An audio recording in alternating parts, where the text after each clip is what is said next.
पल बढ़ता पगी उमा का, शिव से करने चली मिला, अनुपम ये संयोग अनोखा, होगा अब ये पुनर्मिला। व्याकुल हृदय और नैना, पार्वती शिव मिलेंगे आज, होगा मंगल पल अलौकिक, पार्वती शिव मिलेंगे आज, पार्वती शिव मिलेंगे आज।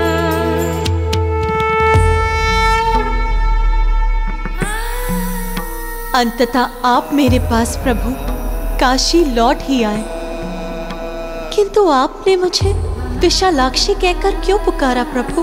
प्रिय, आपने इतने वर्षों तक बिना पल के झपकाए अपने विशाल नेत्रों को खोल रख मेरी प्रतीक्षा की, इसलिए आज से आप माता काक्षी विशालाक्षी के नाम से भी प्रख्यात हैं।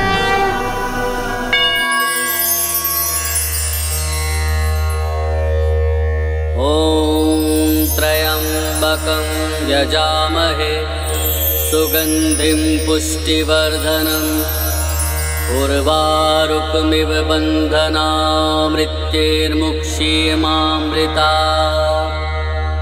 ॐ त्र्यंबकं यजामहे सुगंधिं पुष्टिवर्धनम्, ओम नमः शिवाय, ओम नमः शिवाय।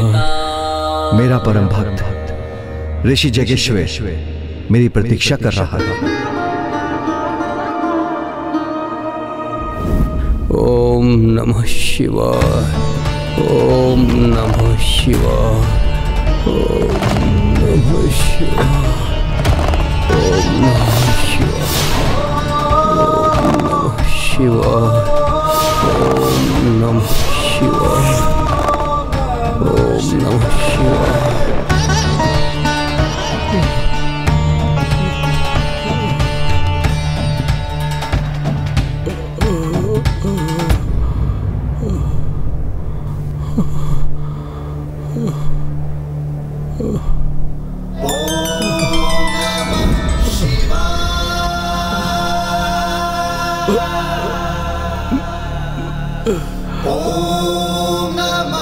महादेव, महादेव, महादेव, महादेव।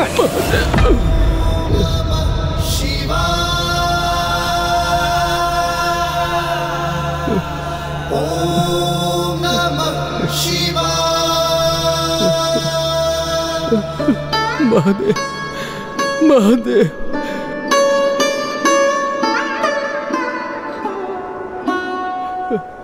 मेरे प्रभु, मेरे महादेव, आपने मुझे दर्शन दे दिए, आप मुझे मिल गए प्रभु।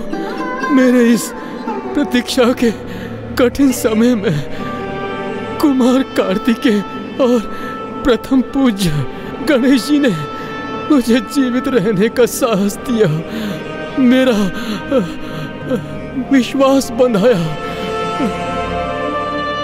उन्हीं के कारण मैं अपने इस संकल्प को पूरा करने में सफल हो सका महादेव।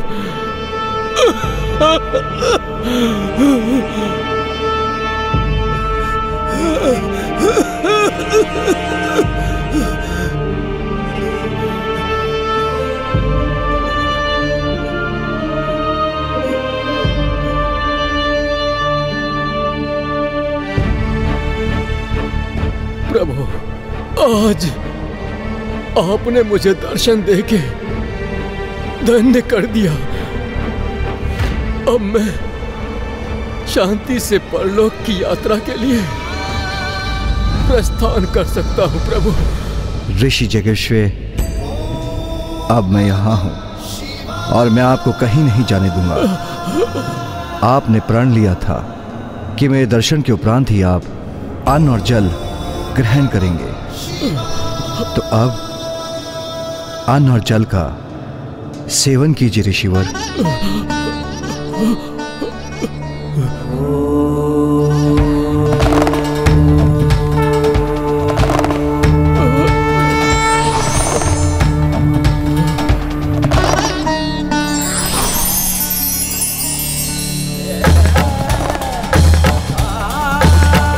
मुझे अन्न चाहिए माता अन्नपूर्णा।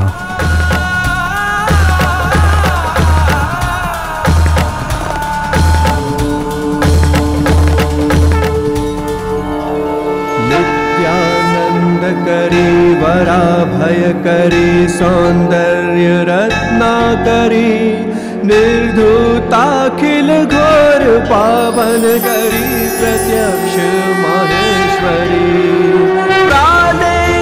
चल वंश पावन करी काशीपुराधीश्वरी भिक्षां देहि कृपावलंबन करी माता अन्नपूर्णेश्वरी माता अन्नपूर्णेश्वरी।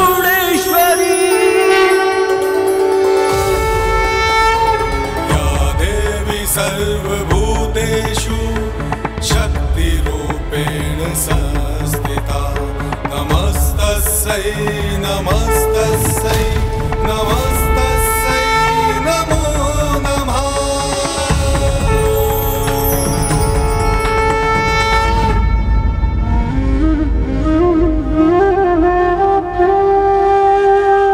देवी अन्नपूर्णा, मैं आपसे भोजन की भिक्षा मांगता हूँ।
महादेव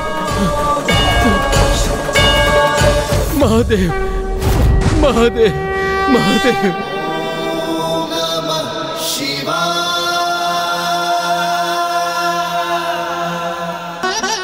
माते माता माता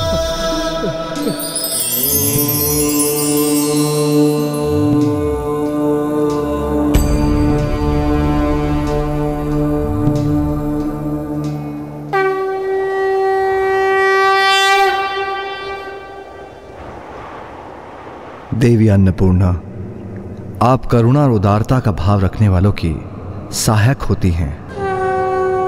अपने असंख्य उपहारों से एवं सुरक्षा से अपने भक्तों को अनंत आनंद प्रदान करने वाली हैं। आपने मेरे भक्त के लिए भोजन प्रस्तुत कर मुझे कृतार्थ कर दिया। इसलिए यहाँ मेरी प्रिय काशी में आपका मंदिर स्थापित होगा,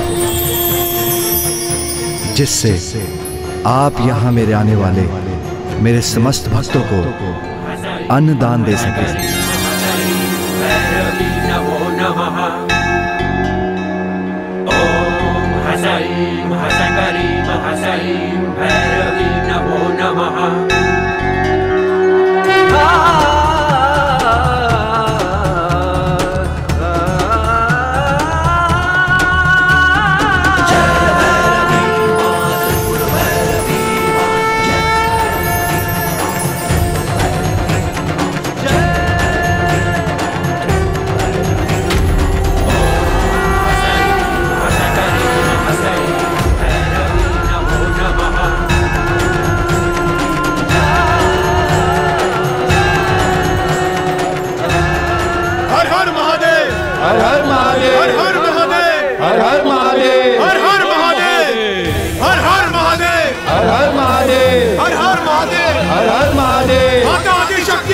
जय, माता आदि शक्ति की जय, माता आदि शक्ति की जय, माता आदि शक्ति की जय।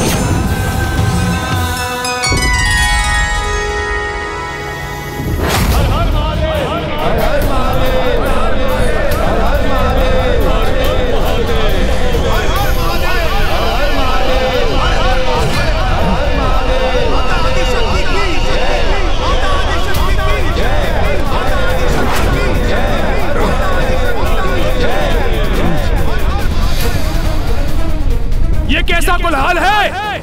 ये कोलाहल नहीं मूर्ख दुर्गमासुर, ये तुम्हारे अंत की सूचना का उद्घोष है।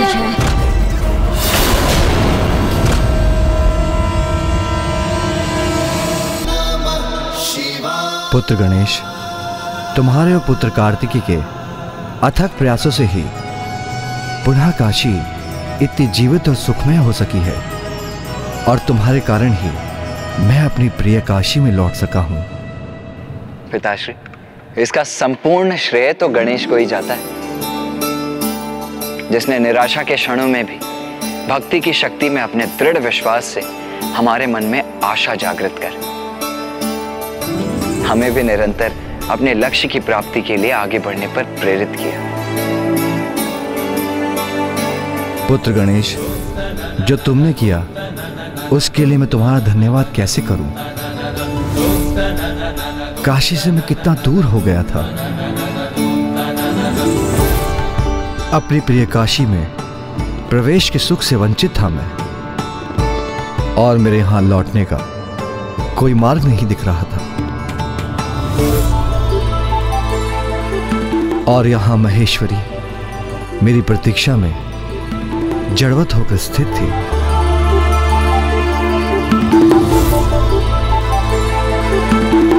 किंतु तुमने अपनी भक्ति, युक्ति और श्रद्धा से मुझे पुनः मेरी काशी में लौटाने का मार्ग ढूंढ लिया पुत्र, जिसके परिणाम स्वरूप माहेश्वरी की पूर्णता से भी मेरा संयोग संभव हुआ। पिताश्री, आप और माँ इतने कष्ट में थे, ये मैं कैसे देख सकता था? इसलिए मैंने तो वही किया पिताश्री, जो एक पुत्र का कर्तव्य था। हेरंब, हेरंब,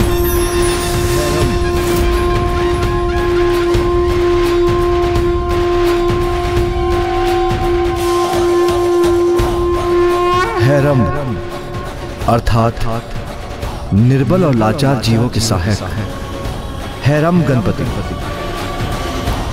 अर्थात वो दयालु भगवान जो अपने भक्तों को हताशा के अंधकार में आशा की किरण दिखाएंगे, जो सभी दुर्बल निसहाय जीवों के रक्षक होंगे।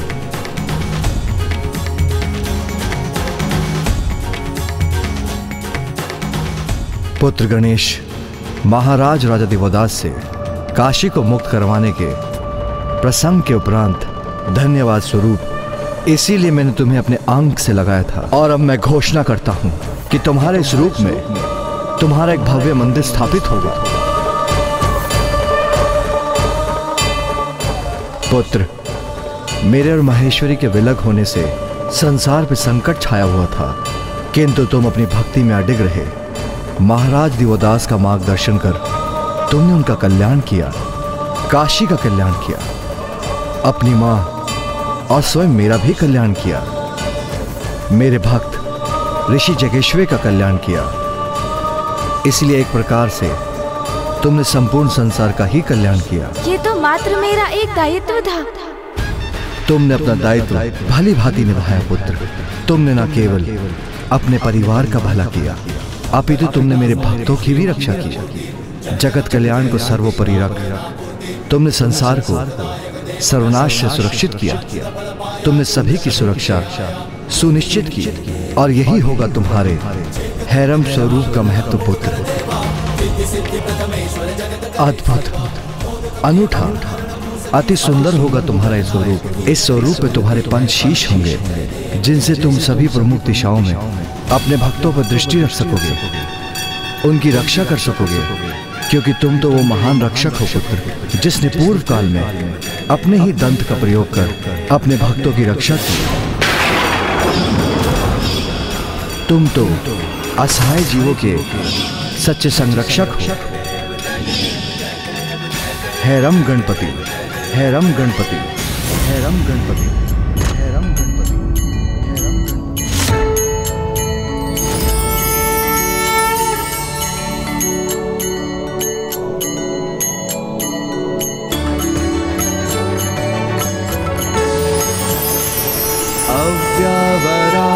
अव्यावराहस्ताः पाशादन्ताकर्षमला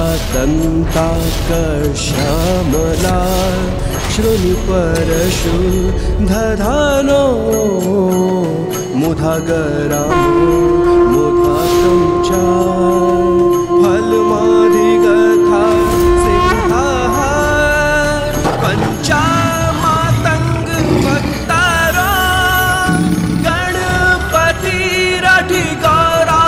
पाठो हे रामबला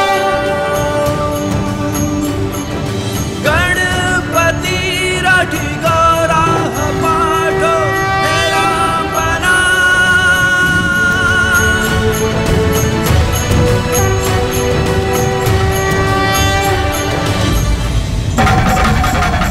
मैं अपने प्राण त्याग दूंगी, किंतु तुम्हारे प्रश्नों का उत्तर कदापि नहीं दूंगी। तो मुझे कमाकने की भूल मत करना, क्योंकि मैं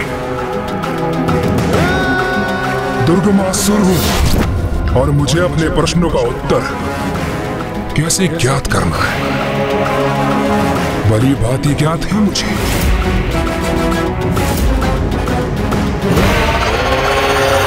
माँ, आप बिना अपनी पलकें झपकाए पिताश्री की प्रतीक्षा में व्याकुल अवस्था में थे।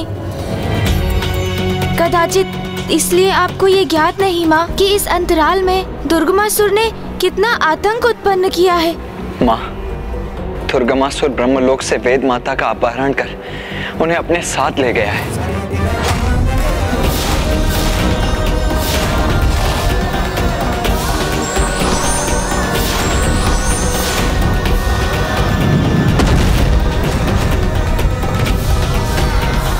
माता, इस सृष्टि की रक्षा के लिए मुझे इस असुर से मुक्त कराइए माता।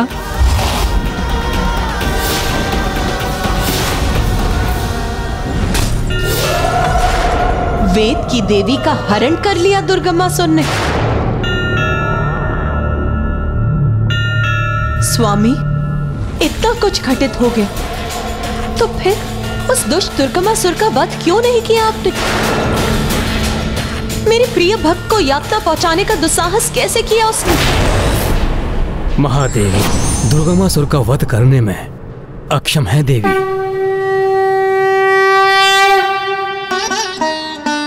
ये आप क्या कह रहे हैं? भला ऐसा कौन सा असुर है जिसका वध स्वामी नहीं कर सकते? देवी, दुर्गमासुर को दिए वरदान की मर्यादा के अनुसार महादेव उसका वध करने में असमर्थ हैं। फिर कौन कर सकता है उसका वध? वो ऐसी स्त्री हो जिसने वर्षों तक अपनी पलकें न झपकाई हो। तथास्तु, तथास्तु। आप देवी एकमात्र आप ही उसका अंत कर सकती हैं। उसको दिए हुए वरदान के अनुसार उसका वध एक ऐसी स्त्री से संभव है जिसने सहस्त्र वर्षों से अपनी पलकों को झपकाया ना हो। हाँ माँ, अब आप ही दुर्गमासुर का वध कर वेद माता को उससे मुक्त कराकर पुनः संसार में धर्म की सत्ता स्थापित कर सकती हैं, जिससे यज्ञ आदि पुनः आरंभ हो सके और देवता भविष्य रूपी अपना आहार प्राप्त कर सके। माँ,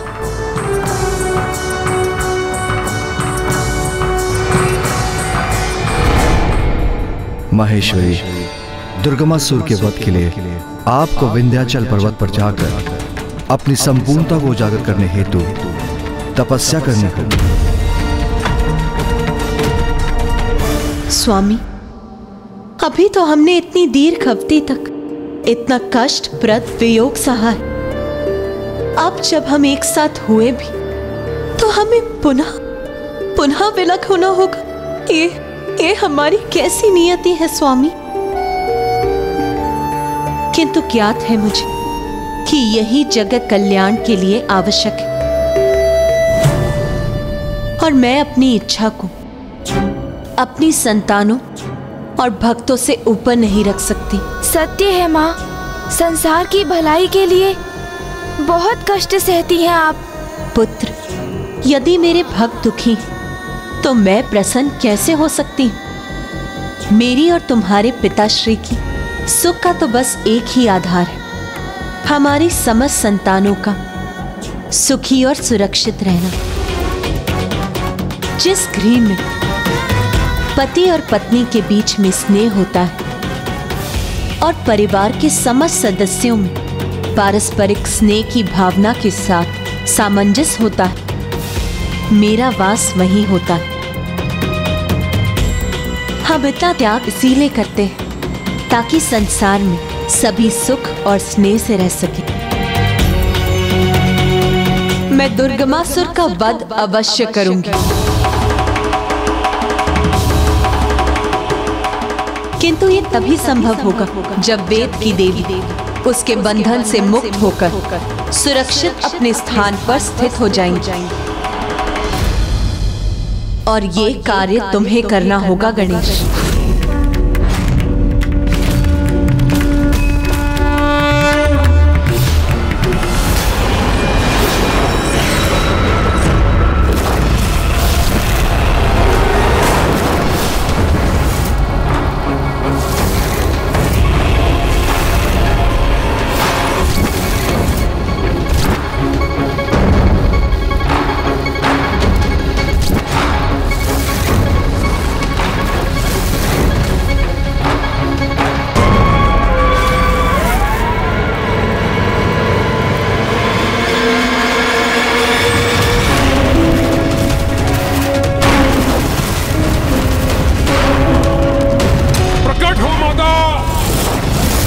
दर्शन दो माँ, माँ दर्शन दो, दर्शन दो माँ। हे माँ, मैं असुरराज दुर्गमासुर आपकी तामसिक पूजा करूंगा, और इस पूजा हेतु मैं किसी भी पशु की बलि आपको प्रस्तुत कर सकता हूं, किंतु नहीं, मैं ऐसा कदापि नहीं करूंगा। माँ प्रकट हो माँ, दर्शन दे माँ, दर्शन दे।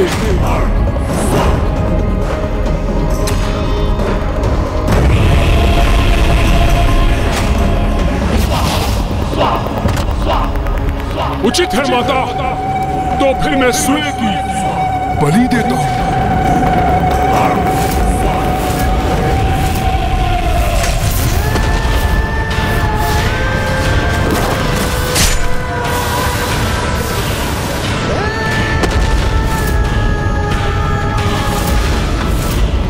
माँ प्रकट हो माँ, दर्शन दो माँ, दर्शन दो माँ।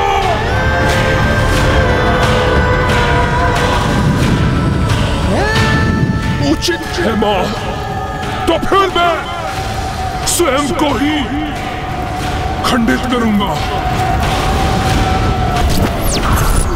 मुझे दर्शन दो माँ।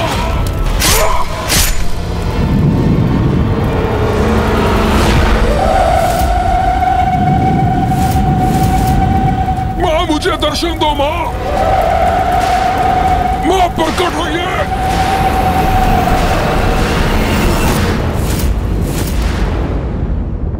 मैं क्षमा चाहूंगा माता, किंतु यदि मैं वेद माता को दुर्गमासुर से मुक्त करा सकता तो बहुत समय पूर्व ही ऐसा कर चुका होता माँ। किंतु मैं तो क्या, फूफा जी के वरदान के कारण कोई भी देवता दुर्गमासुर के समक्ष नहीं टिक सकते। किंतु अब तो आप वेद माता को दुर्गमासुर से मुक्त कराने का दायित्व मुझे ही सौंप रही है माँ। कैसे संभव होगा माता?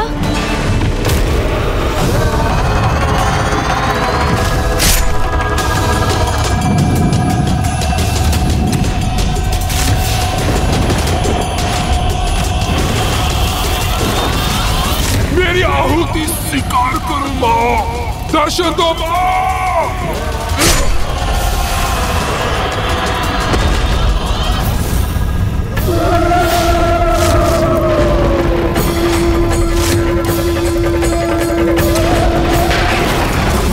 जब दुर्गमासुर मेरे सम्मुख होगा तब मेरे क्रोध का आवेग अपने चरम पर होगा और मैं अपनी क्रोधाग्नि से भस्म करूंगी उसे। किंतु वेद की देवी मेरे क्रोध से कोई क्षति पहुंचे ये मुझे स्वीकार नहीं। इसीलिए मैं उन्हें वहां से मुक्त कर सुरक्षित देखना चाहती हूं। और एक बार वेद की देवी देवताओं के समक्ष पहुंच गई तो वो उन्हें पुनः ऊर्जा प्रदान करेंगी और जब सभी देवगण पुनः अपना पूर्ण वैभव प्राप्त करेंगे तभी मैं दुर्गमासुर को दंडित करूंगी। इसीलिए वेद की देवी को दुर्गमासुर से छिपकर मुक्त करना होगा।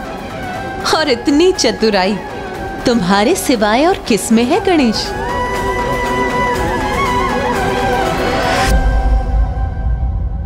किंतु इस कार्य में तुम अकेले नहीं होगे पुत्र गणेश। मेरी शक्ति तुम्हारे साथ जाएगी।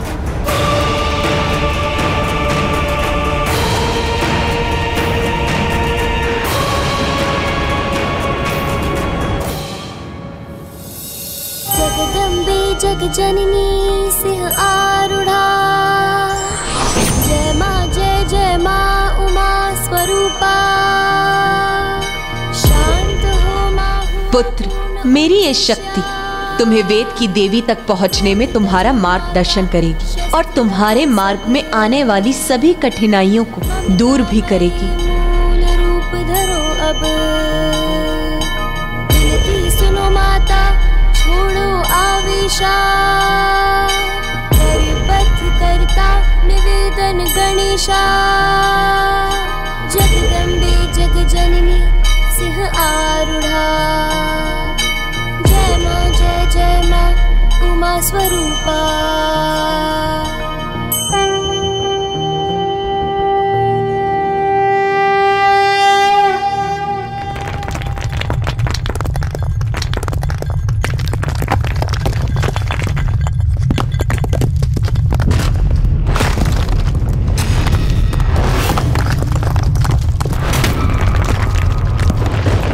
सावधान पुत्र, सावधान पुत्र।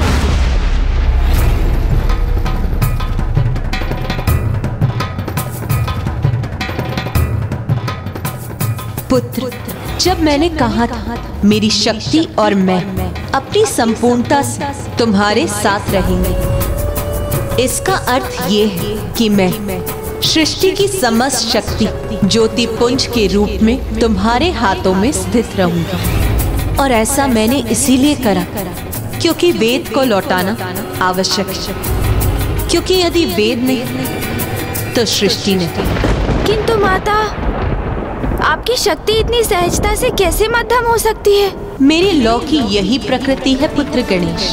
उस लौ में मेरी शक्ति होने के उपरांत उस पर जल और वायु दोनों का प्रभाव होगा। इसीलिए सावधान रहना पुत्र। इस दीपक की लौ को कभी बुझने मत देना। माँ, मैं इस लौ की रक्षा करने हेतु अपने प्राण भी न्यौछावर कर दूंगा, किंतु इसे बुझने नहीं दूंगा। हे माँ, प्रकट हो माँ, दर्शन दे माँ। उचित है, आप मेरी पूजा और मेरे बलिदान से प्रसन्न नहीं है ना, तो मैं स्वयं अपने शीश की आहुति दे देता हूं। माता, दर्शन दे माँ, माँ प्रकट हो माँ, माँ दर्शन दे माँ।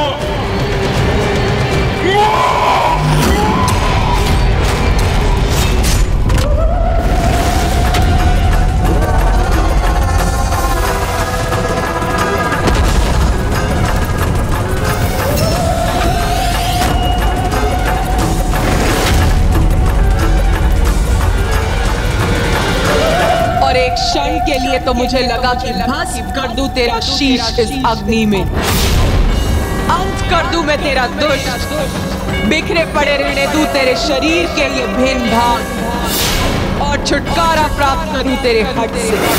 अरे क्यों बार बार निश्चित पूजा कर जागृत करता है अंधकारी शक्तियों को रे? जाओ पुत्र, मेरी दीपक की लौ तुम्हारा मार्गदर्शन कर तुम्हें वेद की देवी तक पहुंचाएगी।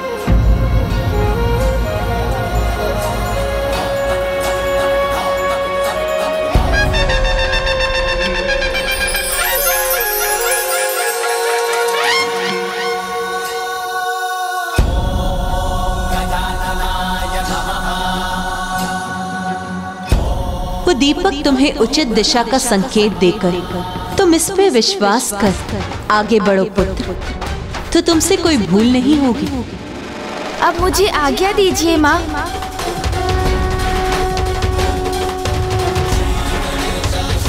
मूषक जी,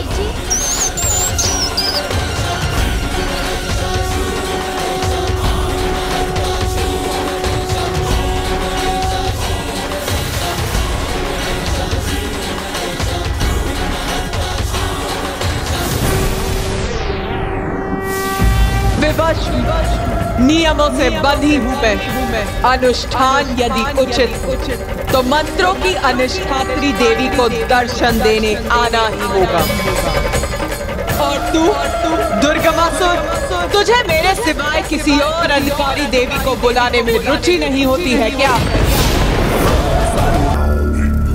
आप धन्य हैं माँ, धन्य हैं।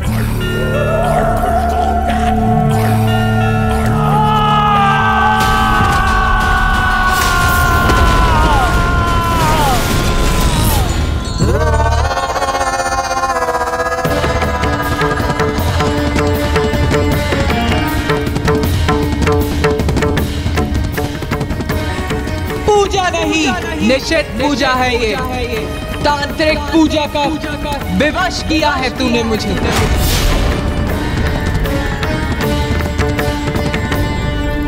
माता, वो दूर वहां जो मैंने लौ देखी, वो क्या है माँ? वेद माता तो अभी भी मेरे वश में है और संसार से वेद लुप्त है, तो फिर संसार में सर्वथा अंधकार ही छाना चाहिए ना माँ? तो फिर इस प्रकाश की उत्पत्ति कहां से हुई माँ? वेद माता तेरे वश में है, फिर भी अज्ञानी का अज्ञानी ही रह गया तू। अरे सुन, महादेव काशी लौट आए हैं, महादेव और आदि शक्ति का पुनर्मिलन हुआ है और इस मिलन के कारण तुझे ये प्रकाश दिखाई दे रहा है। बस इतनी सी बात, मैं व्यर्थ ही चिंतित हो रहा था। यदि महादेव और आदि शक्ति साथ आ गई है तो मुझे उससे क्या? माता, माता रुकिए माता, मुझे बताइए इसके पीछे क्या छुपा है जो मैं देख नहीं पा रहा हूं माँ? बताइए माँ, कृपया मुझे बताइए। जब तू इतना कुछ कहता है तो तुझे दिखाई कैसे देगा मूर्ख? मुझे यहाँ बुलाकर अपने प्रश्न का उत्तर तू स्वयं ही दे रहा है।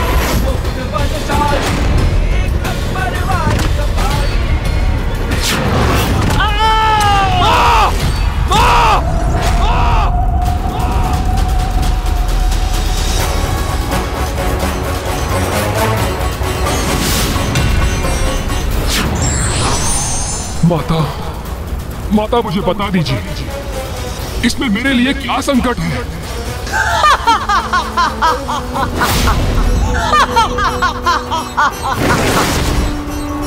सत्य में मूर्खाधिराज है रे तू, तेरे ऊपर तो संकट ही संकट है मूर्ख। वो कैसे माता? माता आदि शक्ति अपनी शक्ति के साथ अपने पुत्र गणेश को तेरी ओर भेज रही है। गणेश के हाथ में एक दीपक, उस दीपक की लौ में माता की शक्ति। यदि वो लौ तेरी नगरी तक पहुंच गई तो तेरी संपूर्ण नगरी भस्म हो जाएगी। तो रोक ले उसे, बुझा दे उस दीपक की लौ को, अन्यथा तेरी नगरी को नष्ट होने से कोई शक्ति नहीं रोक पाएगी।